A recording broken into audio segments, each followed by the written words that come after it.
বিসমিল্লাহির রহমানির রহিম। প্রিয় অর্থনীতি তৃতীয় বর্ষ এবং চতুর্থ বর্ষের শিক্ষার্থীরা, আজ আমরা তোমাদের সাথে আলোচনা করব অর্থনীতি তৃতীয় বর্ষের অর্থনীতির জন্য পরিসংখ্যান এবং অর্থনীতি চতুর্থ বর্ষের গবেষণা পদ্ধতির একটি বিষয় নিয়ে। অর্থাৎ আজ আমরা আলোচনা করব এফ টেস্ট নিয়ে। অর্থাৎ পরিসংখ্যানে এবং গবেষণা পদ্ধতির যে এফ টেস্টটা রয়েছে, এই এফ টেস্টটা কীভাবে সহজে আমরা বুঝতে পারি সেটা আজ একটি ক্লাসের মাধ্যমে আমি বুঝিয়ে দেব। এফ টেস্ট কীভাবে কেন করা হয়? এফ টেস্ট করা হয় বেদাঙ্ক নির্ণয়ের জন্য। দুটি বেদাঙ্ক নির্ণয়ের জন্য। এখন দুটি বেদাঙ্ক নির্ণয়ের জন্য আমরা এফ টেস্ট যাচাই করব। যদি কখন প্রশ্নে দুটি বেদাঙ্ক যাচাইয়ের জন্য বলা হয়, তাহলে আমরা সরাসরি এফ টেস্ট করব। এখন দেখো, এফ টেস্টের দুটি সূত্র রয়েছে। এই দুটি সূত্রের মাধ্যমে আমরা এফ টেস্ট নির্ণয় করতে পারব। তাহলে দেখো, আমরা প্রথমে দেখব যে সমগ্রকের বেদাঙ্ক। যদি সমগ্রকের বেদাঙ্ক দেওয়া থাকে বা সিগমা স্কোয়ার দেওয়া থাকে তাহলে বুঝবো সমগ্রকের বেদাঙ্ক। আবার যদি বলা হয় নমুনার বেদাঙ্ক, তাহলে থাকবো এস স্কোয়ার। এটা হচ্ছে সমগ্রকের বেদাঙ্ক, এটা হচ্ছে নমুনার বেদাঙ্ক। এই সিগমা স্কোয়ার দেওয়া থাকতে পারে, এস স্কোয়ার দেওয়া থাকতে পারে। আবার শুধুমাত্র বলা হয়ে যেতে পারে সমগ্রকের বেদাঙ্ক এবং নমুনার বেদাঙ্ক। তাহলে তোমরা এই দুটা বুঝে নেবে। যদি কখনো শুধুমাত্র নমুনার বেদাঙ্ক দেওয়া থাকে, তাহলে আমাদেরকে যে প্রক্রিয়া অনুসরণ করতে হবে। দেখো, প্রথমে আমাদেরকে হাইপোথিস নিতে হবে, নাল হাইপোথিস এবং অল্টারনেটিভ হাইপোথিস। নাল হাইপোথিসে আমরা সবসময় নিব sigma 1 square equal sigma 2 square. এটা আমরা নাল হাইপোথিসে সবসময় নিব। তারপর অল্টারনেটিভ হাইপোথিসে আমরা নিব কি sigma 1 square not equal sigma 2 square, অথবা এখানে লিখতে পারি সিগমা 1 বড় সিগমা 2 থেকে, আবার সিগমা 1 ছোট সিগমা 2 থেকে। তাহলে নাল হাইপোথিসে আমরা অল্টারনেটিভ হাইপোথিসে আমরা তিন ধরনের সিদ্ধান্ত নিতে পারি, কিন্তু নাল হাইপোথিসে আমরা একটি নিব, দুইটার বেদাঙ্ক সমান।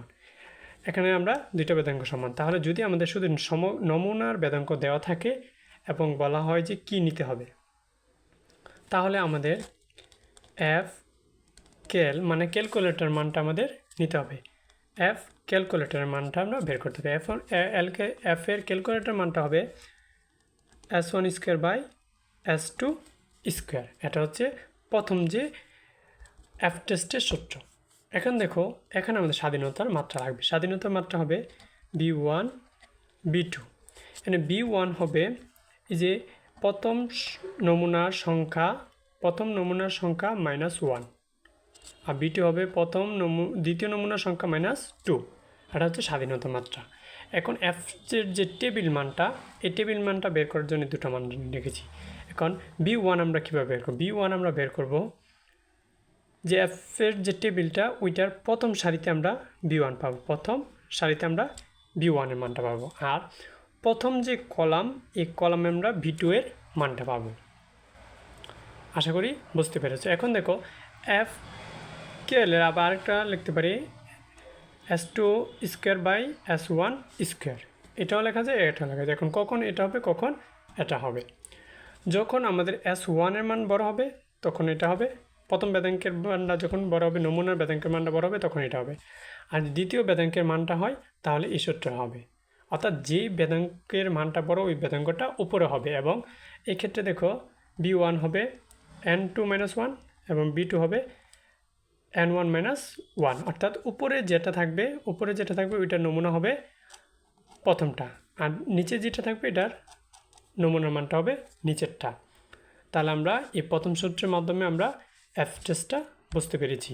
এখন দেখো, যদি নমুনার বেদাঙ্ক থাকে, সমগ্রকের বেদাঙ্ক থাকে, নমুনার বেদাঙ্ক দেওয়া আছে, সমগ্রকের বেদাঙ্ক দেওয়া আছে, তাহলে এই ক্ষেত্রে এই নাল হাইপোথিস এবং অল্টারনেটিভ হাইপোথিস একই থাকবে, শুধু সূত্রটা তোমাদের পরিবর্তন হবে।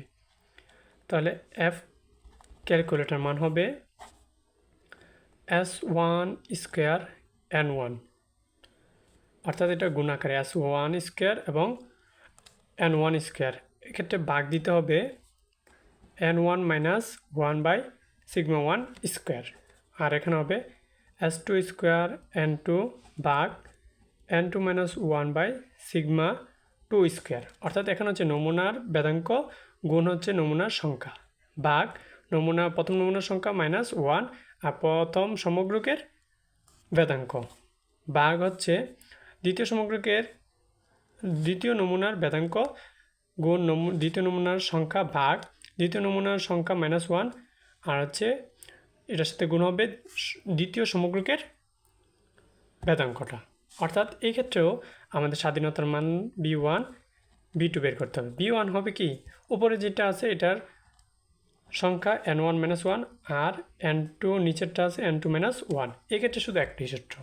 তাহলে এই B1টা আমরা পাবো F টেস্টের প্রথম সারিতে, B2টা পাবো F টেবিলের প্রথম কলামে। এখন এই ক্ষেত্রে 0.5%ও আছে, আবার 1%ও রয়েছে, অর্থাৎ দুইটা টেবিল রয়েছে, দুইটা টেবিল দিয়ে তোমরা এই মানটা বের করতে পারবে। এখন দেখো সিদ্ধান্তর ক্ষেত্রে কি করব। সিদ্ধান্তর ক্ষেত্রে আমরা করব, যদি F ক্যালকুলেটর মান F এর টেবিল মান থেকে বড় হয়, তাহলে নাল হাইপোথিস বর্জনযোগ্য।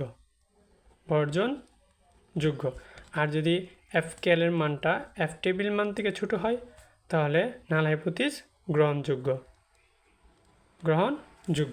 শেষ। এতটুকুই হচ্ছে F টেস্টের ক্লাস। তারপর আবারও বুঝিয়ে দিচ্ছি, F টেস্ট যাচাই করা হয় বেদাঙ্ক নির্ণয়ের জন্য, অর্থাৎ বেদাঙ্ক দুটা সমান কিনা। যদি এখানে শুধু নমুনার বেদাঙ্ক দেওয়া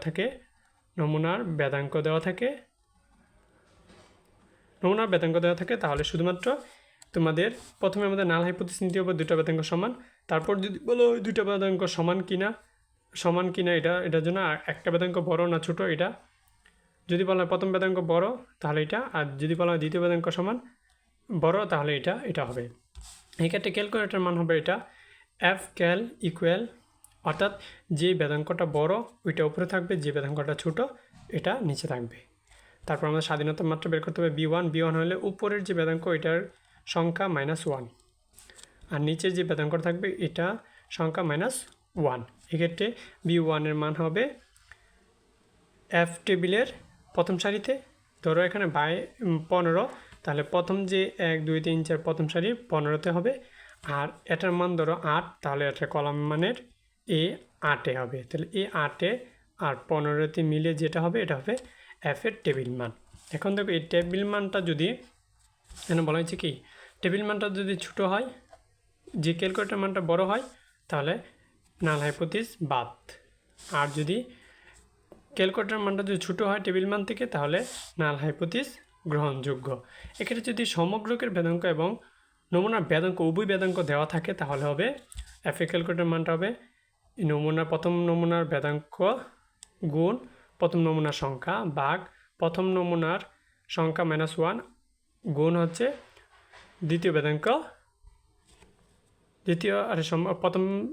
প্রথম সমগ্রকের বেদাঙ্ক। এটা দিয়ে যদি আমরা দ্বিতীয় নমুনা এবং সমগ্রকের মান দিয়ে যদি ভাগ করি, তাহলে ক্যালকুলেটর মান পাবে। ঠিক স্বাধীনতার মাত্রা B1 B2 বের করতে হবে। B1 হচ্ছে N1 -1 আর B2 হচ্ছে N2 -1। এক্ষেত্রে প্রথম B1 এর মানটা প্রথম সারিতে, দ্বিতীয় আর B2 এর মানটা প্রথম কলামে হবে।